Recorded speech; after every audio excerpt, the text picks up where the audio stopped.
পৃথিবীর মধ্যে সবথেকে দামি সম্পদ হলো হীরে মতি মুক্তা।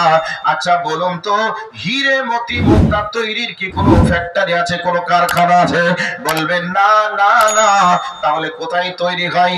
মতি তৈরি হয় একজন ফার্সি কবি, তিনি কবিতার মধ্যে লিখেছেন যে ফার্সি কবি তিনি বলেছেন যে মতি তৈরি হয় ঘুঘুলি শামুকের ঝিনুকের পেট থেকে।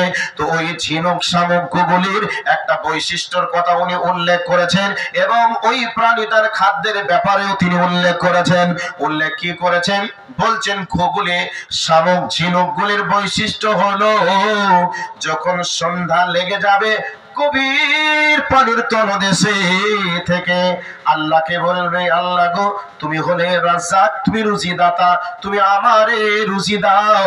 গভীর পানির তলদেশে ওই ঝিনুকগুলি গুগলিগুলি শামুক গলে তাদের মুখটাকে ছিদ্র করে আকাশের দিকে রুজির সন্ধানে চেয়ে বসে যায়। এবার দেখবেন সন্ধ্যা যখন লেগে যায়, শিশির বলি, নিহর বলি, অনেকে সে বলেন, ওই যে সন্ধ্যা যখন লেগে যায় বিন্দু বিন্দু আকারে পানির মতো করে জমিনের উপরে পড়তে থাকে, কি থাকে না? পড়তে থাকে। ওই ঝিনুকের পেটে আল্লাহ রাব্বুল আলামিন খাবার হিসাবে, গুগলির খাবার হিসাবে, শামুকের খাবার হিসাবে মহাসমুদ্রের পানির তলদেশে বসে বসে আল্লাহকে রুজিদাতা বলে যখন ডাকবে, তো ওই শামুকগুলো ওই শামুকের পেটে, ওই ঝিনুকের পেটে, গুগলির পেটে ওই শিশির গুলি বিন্দু বিন্দু আকারে পড়ে পড়ে পড়ে পড়ে একবারে গভীর পানিকে অতিক্রম করে আল্লাহ রাজ্জাক রুজিদাতা তাদের মুখে রুজি হিসাবে পৌঁছে দেয়। আর তাদের মুখে, তাদের পেট থেকে হীরে মতি মুক্তা তৈরি হয়। বন্ধুরে, তাদের পেটের ভিতরে এত দামি সম্পদটা আল্লাহ কেন দিলেন?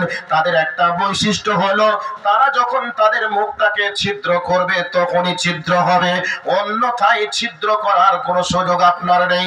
আমার গায়ে, আমার শরীরে, আপনার শরীরে যতই শক্তি থাকুক না কেন, একটা গুগলিকে, একটা শামুককে, একটা ঝিনুকের মুখটাকে এইরকম টান দিয়ে ছিদ্র করা যাবে না। তবে যাবে যখন তার শরীরে আর শক্তি দিয়ে গোলাবে না, তখন ছিদ্র হবে, ভেঙে যাবে, নষ্ট হয়ে যাবে। যতক্ষণ তার শক্তি থাকবে ততক্ষণ পর্যন্ত ছিদ্র করার ক্ষমতা পৃথিবীর কারোর নেই। কারণ হলো আল্লাহ তার পেটের ভিতরে দামি সম্পদ দিয়েছে, আর দামি সম্পদ দেওয়ার কারণে তার পেটটাকেও দামি বানিয়েছে, তার কভারটাকেও দামি বানিয়েছে, তার মুখটাকেও দামি বানিয়েছে। এই জন্য কবি বলছেন পৃথিবীতে দামি সম্পদ হলো হীরে মতি মুক্তা।